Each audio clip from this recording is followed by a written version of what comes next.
oh baby oh baby oh my honey أنا اللي هلعب بالماني.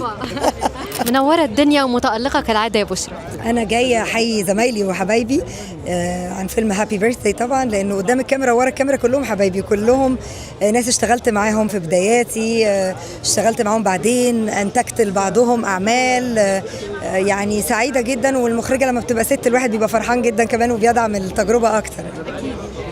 أولا عايزين نعرف سر الإطلالة الجميلة دي منين؟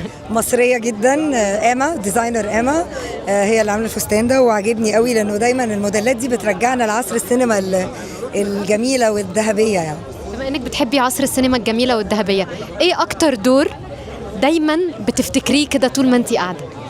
هما دورين، فيلم 6 7 8 اللي بالمناسبة صناع هذا الفيلم شاركوا فيه وكانوا يعني أحد أعمدته، وفيلم جدو حبيبي، بحب الفيلم ده جدا برضه، بحبه. ممكن تغني لنا أغنية كده بصوتك الحلو؟